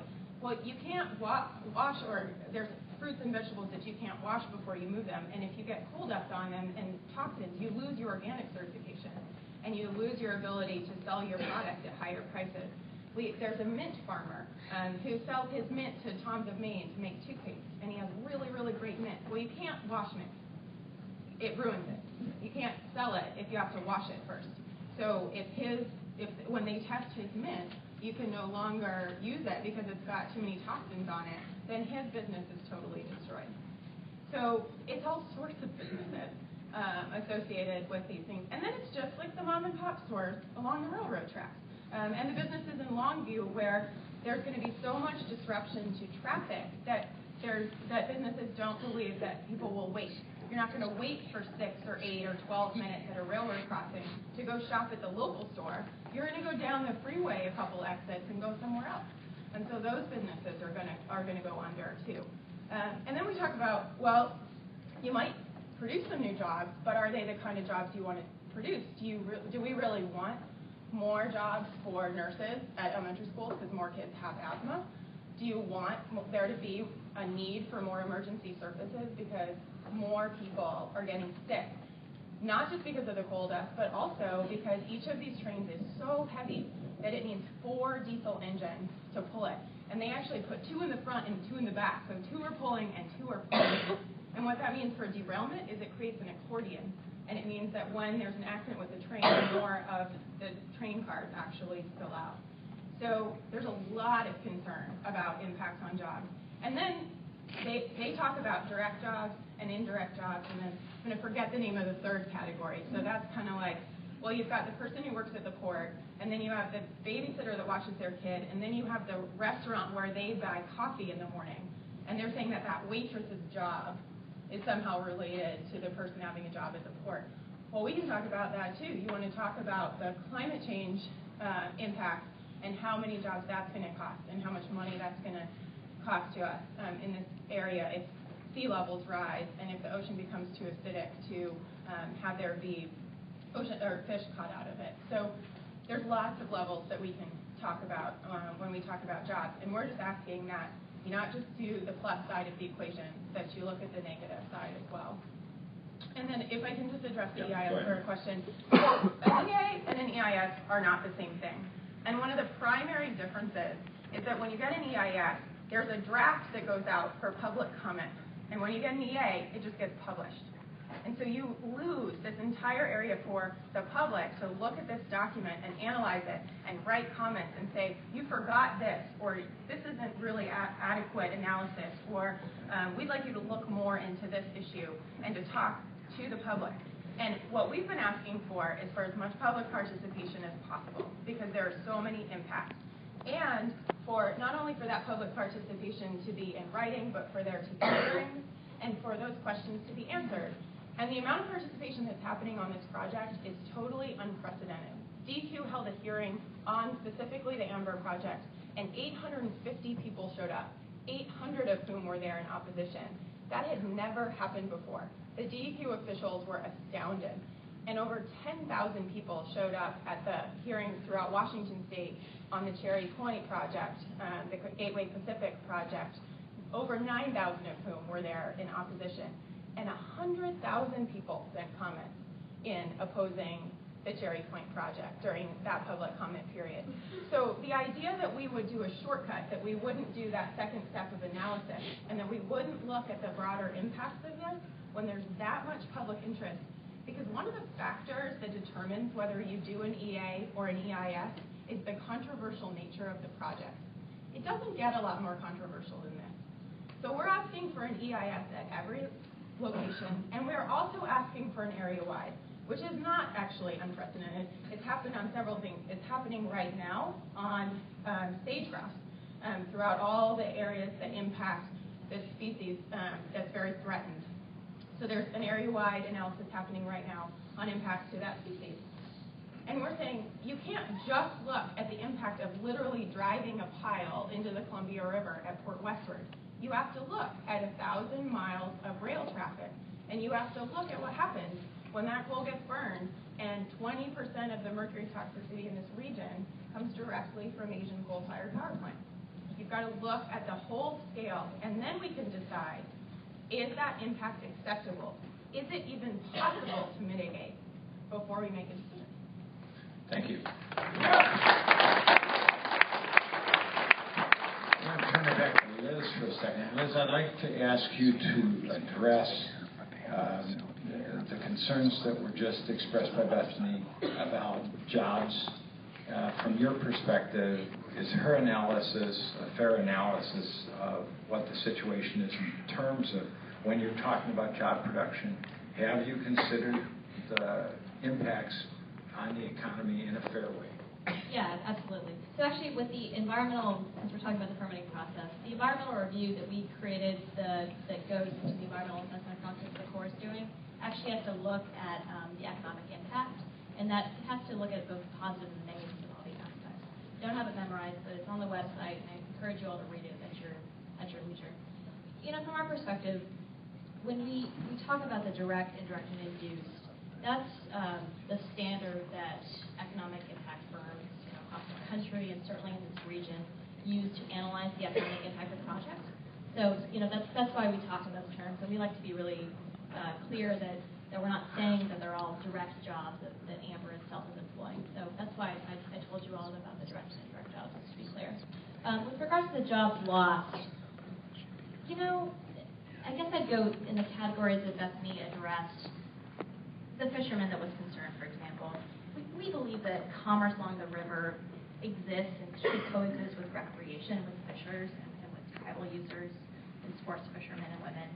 And that's the way the river's been used for really years in Oregon and Washington. And so I don't think it's really accurate to say that there would be an impact there. I really believe that there's a path forward where you can coexist and where you can have both this robust, recreation community as well as an opportunity to create jobs through barging and through commerce. So there's that. With regards to the winery and the farming, I really believe that if there's an ability to mitigate the environmental issues and concerns, especially pertaining to dust. And again, you have to look at the permitting process. We have to look at the analysis, and we have to demonstrate that there aren't these issues, or that if there are issues, we're able to mitigate them. And so if dust is an issue for the mint farmer at Clatskanie, who I know I've talked to him on the phone before, then that's something that we should be held, Amber should be responsible with mitigating and addressing. But I really don't believe that that's going to be an issue. And at this point, I think it's a little bit too soon in the process. Right now is the time when the Corps and when DQ and DSL on the state level, two state agencies that are looking at the project, need to address those issues and look at the mitigation. So I really don't believe Bethany's jobs lost argument. With the mom and pop stores, I do think that Brian and I have agreed that in Rainier, when the trains go through town, that might have an impact to that guy with the pizza store, and that's why we designed the project to not go through Rainier, to not add rail traffic through that specific community. So I guess I'd say that. Yeah, sure. Absolutely. This is a true story that speaks to what induced jobs mean.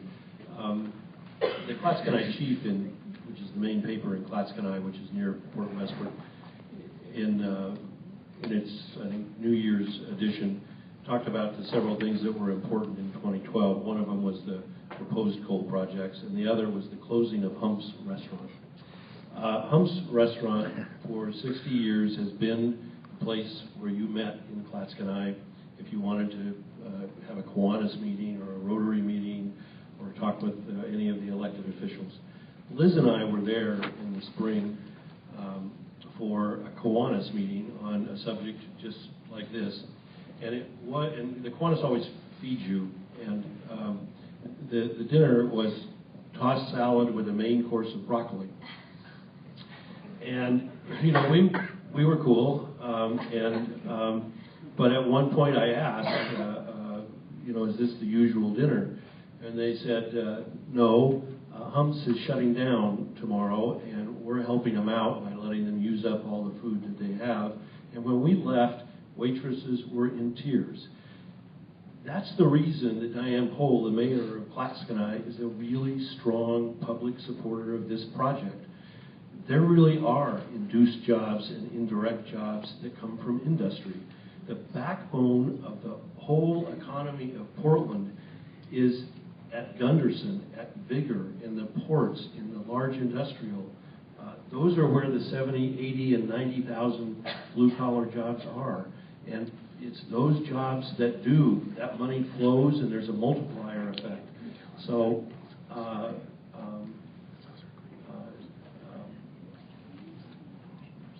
thanks for letting me tell my story. Thank you. I've eaten at Humps. Yeah, it was a good place. It was. Yeah, it's right on the little river there. It's a good place. Dr. Harris, talk more about the specific nature of the surfactant that they're going to use for coal dust retardation. And you mentioned earlier some of the issues, health issues. Can you expand on that some? I think there's a lot that's not known about the surfactants, and that's one of the reasons why we need to have an environmental impact statement. And I would go further than that. There's a health impact assessment, which hasn't been discussed, but that's looking at what are the harms that can be done to the school children that have schools that are near the tracks, or the nursing homes that are near the tracks. And I think that's an area that really needs to be looked at.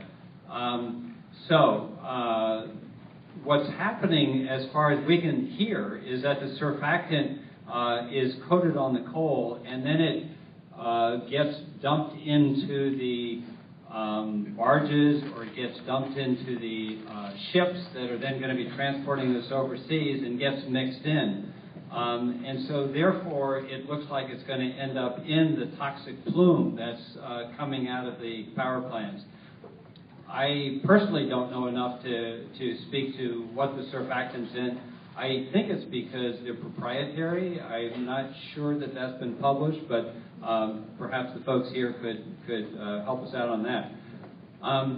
As far as the second part of the question was, what are some of the other health impacts?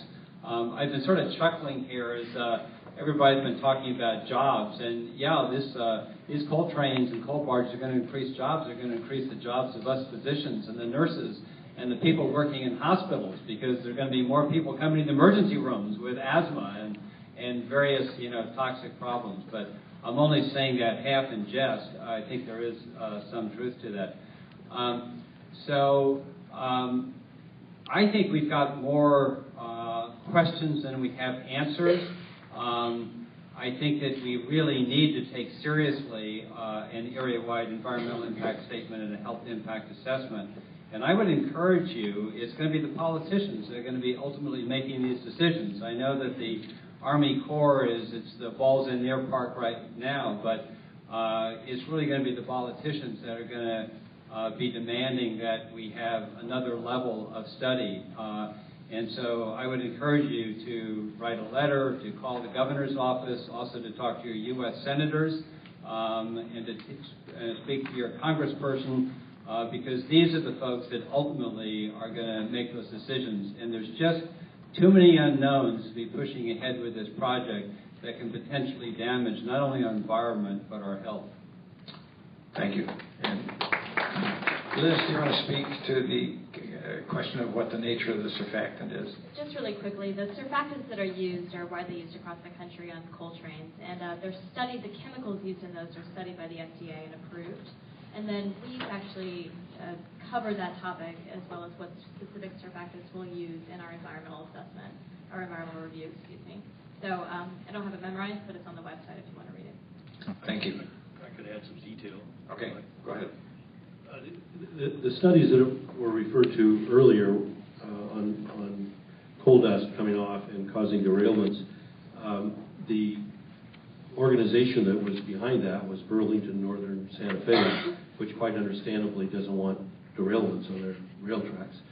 And in I think the fall of 2011, through the service, they received approval from the Surface Transportation Agency of the United States to put new requirements on coal companies.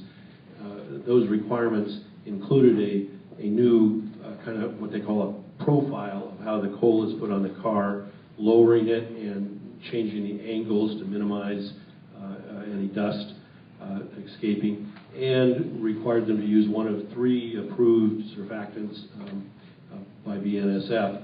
And so prior to that, there were coal trains that did not have surfactants and had the old format. Anything that would come through now would be under these standards. Thank you. I'm going to address you again, Brian. The question has to do with whether there's been any consideration for compensation to property owners along the railroad right-of-way who would be negatively impacted by the coal trains in terms of property values. That's an issue for the railroads. To my knowledge, that would have to presume damage, first of all. There would have to be some finding of damage. I would like to think if that was the case, there would be a process to follow. But I actually don't know the answer to that. But I think that under the railroad regulations, that's unlikely, I think. Okay, thank you. This question is for Bethany. It has to do with just yesterday or the day before, we had a 3.7 Richter scale magnitude earthquake in Amboy, Washington. And this is a geologically active zone. What are the concerns of Greenpeace with regard to geological activity and coal train transportation? Sure. I think that's a really interesting question. I think most folks probably know that we're way overdue for a major earthquake on the fault line in the Pacific. It's of particular concern for the facilities that are proposed for the coast. So if you look at DOGAMI, which is the state agency, and I'm going to totally forget what that acronym stands for, but it's the state agency in Oregon that looks at coastal issues and looks at things like tsunami risk, especially after the Japanese tsunami. If you look at the Coos Bay area, which is where one of the proposed coal export facilities is located, it is in the highest risk category for being inundated by a tsunami. So that's where they want to bring all this coal and stick it in a pile and then send it to Asia. So that's a pretty serious concern, not just what would happen with the coal itself, but if there were to be a tsunami on the coast. There are also concerns with the Cherry Point facility proposed, or it's called the Gateway Pacific. It's often referred to as the Cherry Point facility that's up to 48 million tons just north of Bellingham, Washington. That also is right on the coast and would be an area where it would be at risk of tsunamis. You know, I'm not sure what the risk might be along the Columbia to the facility proposed at Longview, or what might happen in the event of an earthquake with a barge.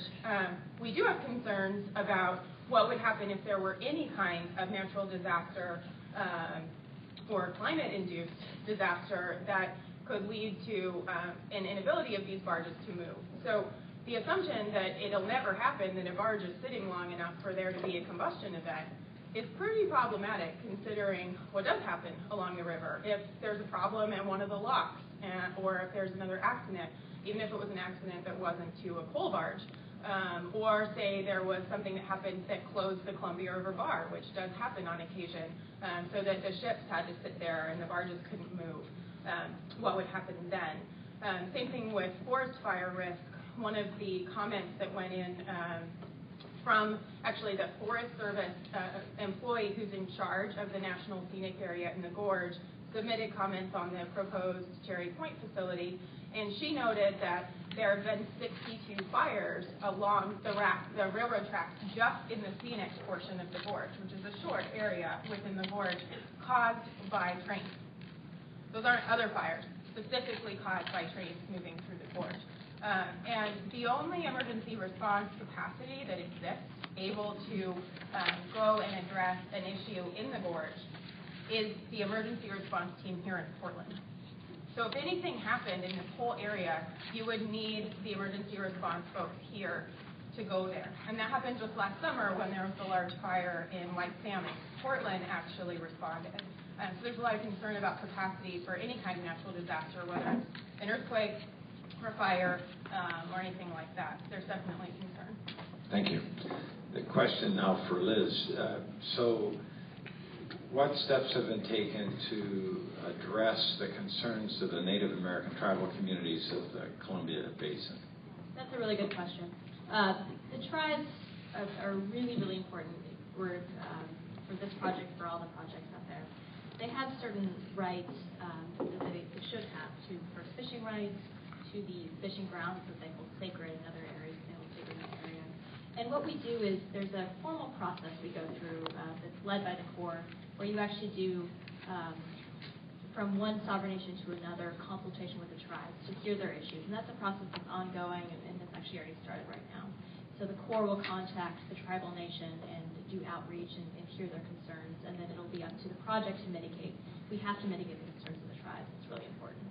We're also doing informal outreach to the tribes. We're doing that in meetings with the tribal council, with the executive director.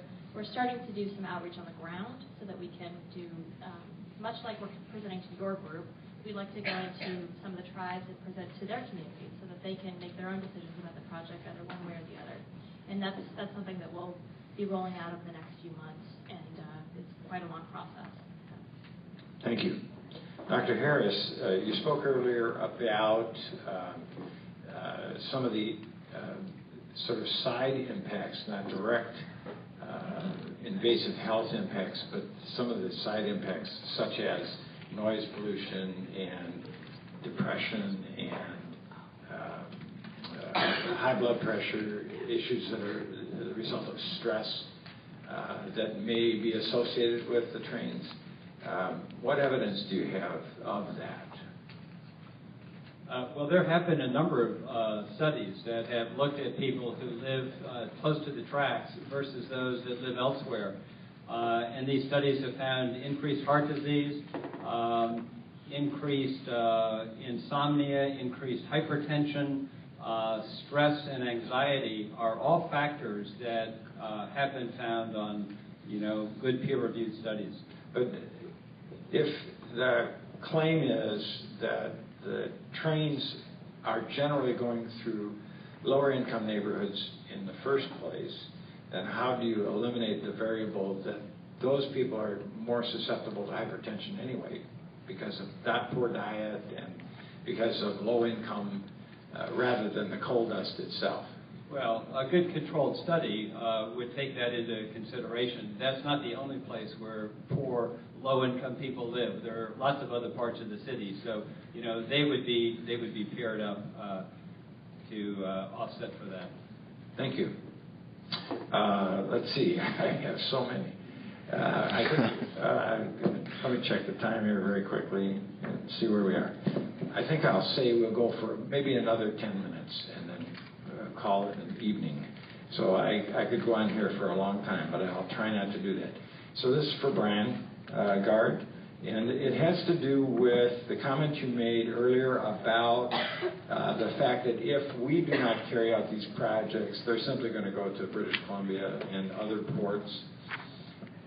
Yet we have significant evidence that China, for example, and Southeast Asia particularly, are very much impacted already by air pollution caused in great part by coal generating power plants. So the question is it morally justifiable to make that argument?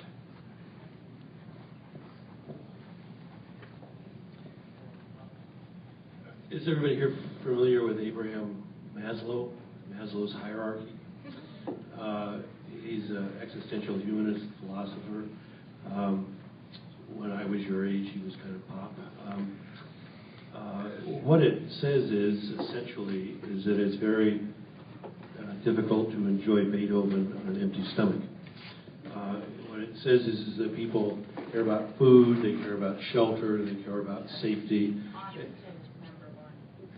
Yes, okay. And it goes up, essentially, I think, to self-actualization. I mention that as a frame. In the United States, if you go back 30 or 40 years, I'm not going to dispute that the coal plants were not good. What I would dispute is that the electricity didn't balance that out. And I would add, too, that the reason the coal plants are being shut down in the United States, it is the utilities that are shutting them down because of the regulatory framework, which has been in part encouraged by the public. And those are old generation coal plants that cost hundreds of millions of dollars to bring them up to the standards of the new coal plants that are generally being built in Asia. I would dispute Andy a little bit on PGE. I actually worked on the Boardman closure, and people in Boardman wanted it to run till 2040. The Sierra Club wanted it shut down in 2014. PGE wanted it shut down in 2020 because that was a balance between the amount of new pollution controls that had to be put on by the regulations to get it to 2020, but not increasing the rates of customers. So it's simply more complicated than coal is bad and so we're shutting down all of these plants. 2 days ago it was announced that Texas just approved building a new coal plant, for example. So China, what my point is, China is sort of, in India and other countries that don't have complete electrification, they are effectively where we were 30 or 40 years ago, and they want what we have now. And there is absolutely no way, in the United States, in the Northwest, we are ahead of the whole rest of the country in terms of renewable energy, and we've barely gotten into the double digits. We lead, for example, the entire country in the number of people who sign up for electricity that comes from renewable energy. And we don't get into the double digits on that. That's 7 or 8% of the people who sign up for that. If you go to China and you tell someone, don't build a coal plant and provide electricity to hundreds of thousands of people,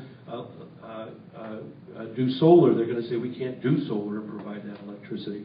So the reason these coal plants are being built is because they are essentially moving forward. They're at a stage on this Maslow's hierarchy, if you will, that we used to be at. There's absolutely nothing wrong with us increasing standards as we go along and we have the money in the economy to be able to do it. I think there is something wrong with us stopping other countries from taking the same path that we already have and to get to the same spot that we have and to have the ability to have the environmental standards that we have. And I'm not sure did I answer the question? Let me push it a little bit further, okay? I'm not disputing the pollution in China. Right, but the analogy you were using of Maslow's hierarchy of the United States compared to where China and India are maybe compromised if you fail to take into account that when we were going through that process, the population of the Earth was 2.5 billion people. It's now 7 billion. So the question is, can anybody allow for the development of that standard of living across the world under the conditions where you have 7 billion people? I think I understand the question. I think I appreciate the question. Absent a global government that can make and enforce regulations on every country in the world, I don't see how we tell China what to do or India what to do. I think they make their own decisions. They're building 1,200 coal plants. So let's. No, I'm not. Please, I'd like to ask the audience not to address directly the panel. Yes, please. I think we need to recognize we are living in a really different era. Yeah, we did grow up with coal, and we did need coal to produce electricity at one time. We also didn't know any better. We didn't know about global warming until people started to talk about it around 1980. We know better now. We have challenges in 2013 that we didn't have even 30 years ago. This is not something that's hypothetical. This is not something that may happen somewhere down the line. This is something that's already affecting us. Average temperatures in Oregon are 2 degrees warmer now on the average for the year than they were back in 1970. We have already lost 20% of the April snowpack on the mountains around here compared to 1950.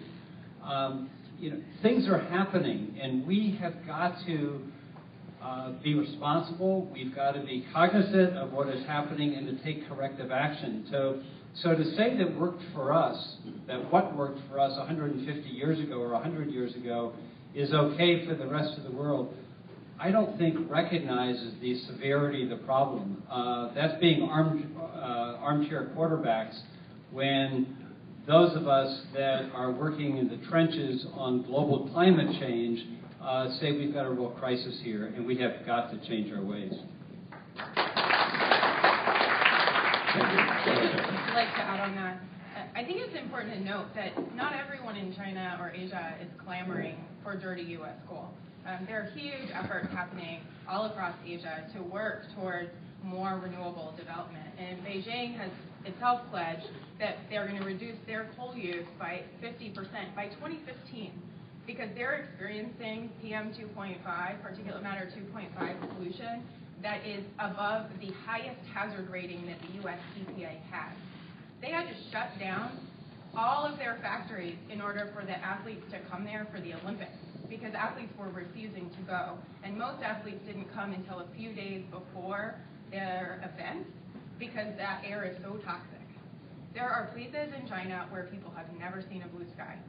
And there are people working in countries all around the world to make sure that that development happens in a way that's sustainable. And it is morally reprehensible for this country to send coal that is publicly subsidized. The reason that there is even the potential for these companies to make money doing this, and let's be clear, that is the only reason that these companies want to do that, is because they can make money. It's because it's publicly subsidized. If we internalize the costs associated with mining that coal, with reclaiming those strip mines, with the health impacts, there's no way. It would be, as Robert F. Kennedy Jr. says, the most expensive way to boil a cup of water that the world has ever known. Those impacts are enormous. So the problem we have is that we continue to subsidize fossil fuels, and we're not subsidizing development of renewables. Nowhere near the way that we need to make that transition in this country. China produces way more solar panels than we do, so let's help them use it. Because we have been responsible. This country is disproportionately responsible for climate change. It's our fault that this is happening. We are emitting greenhouse gases at rates so far above the number of people that we have in this country. So if we're going to do anything to help Asian countries develop, let's make sure that we give them those technologies to allow them to do it in a way that doesn't destroy the planet and that doesn't make their people sick.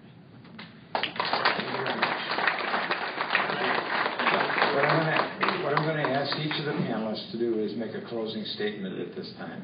And I'd like to ask you to limit it to 2 minutes. Thank you. I'll actually make it shorter. This issue is, I encourage you to look at these issues closely. There are competing values, I think. There are differences between the projects. The whole issue is more complicated than it sounds. Those solar plant panels that are produced in China and sold in America, the factories that they're made in get their electricity from coal-fired electric plants. Thank you. First, thank you for having this forum and to inviting us to participate. I've really enjoyed it tonight. I hope you learned all something, and feel free to contact us if you have more questions.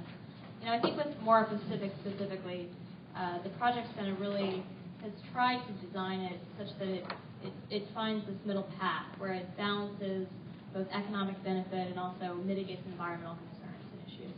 And all this information is available on our website. It's morepacific.com.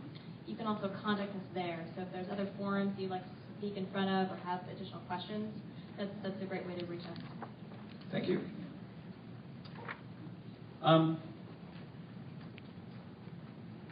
Coal is so dirty and so toxic that what we should be doing in this world is sequestering it in the ground. And that's where it happens to already be. It's very convenient. That's exactly where coal should be. There is no reason to use it anymore. I'd like to just sort of end on kind of a social justice issue. And I was about to talk about it when I ran through my 5 minutes before. This is a Christian university, I believe, Concordia. I think we need to look at who suffers the most from coal. We all do. But of course, as we've talked about, pollution and climate change particularly affect those who are the most vulnerable. These are people that are already sick, that have chronic bronchitis and emphysema. These are young children. These are the elderly. But there are also, with climate change, people that are already living on the margins of society in sub-Saharan Africa, where there's droughts and where there's famine. These are people that are facing food and water scarcity daily. These are the people that are being most affected.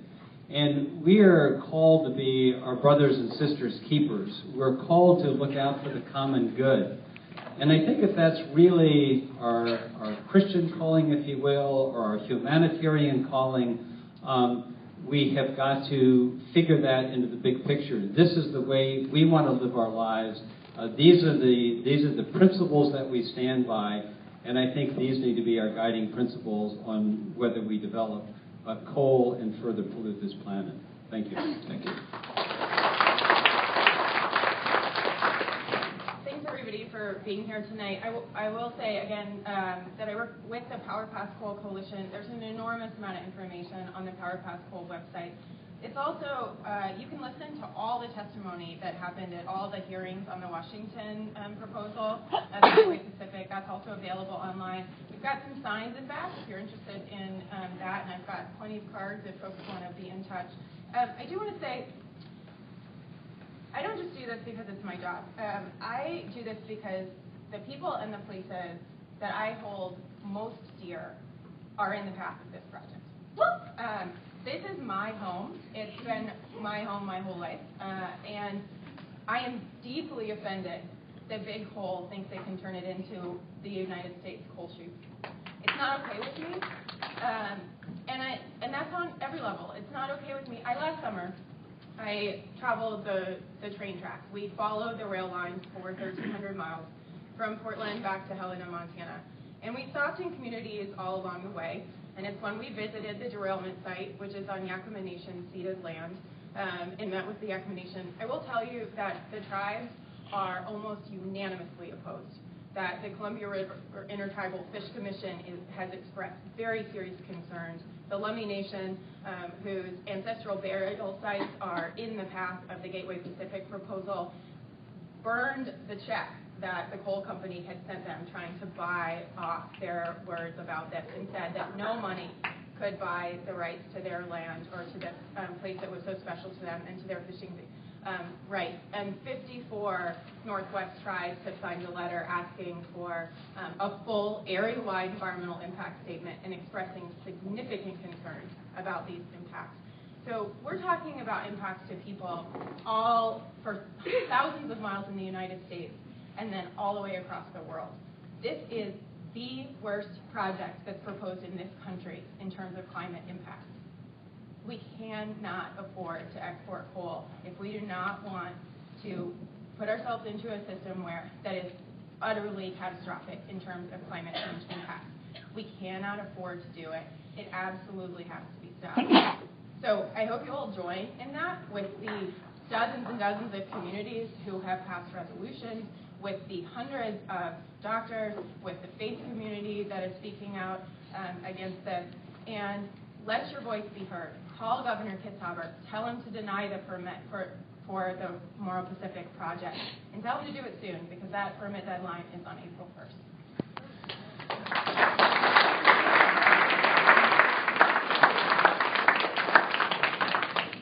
It takes a lot of chutzpah to be willing to sit in front of an audience and subject themselves to questions from the audience. So let's give our panelists a round of applause.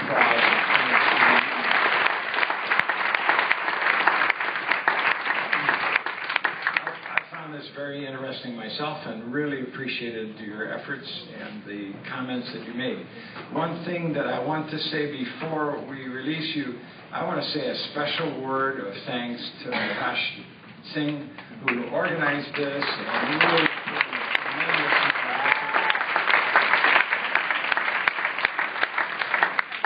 and to Concordia for sponsoring it, and for all the students, faculty, neighbors, and friends who are here tonight. Thank you for coming. We hope you enjoyed it. Have a good evening.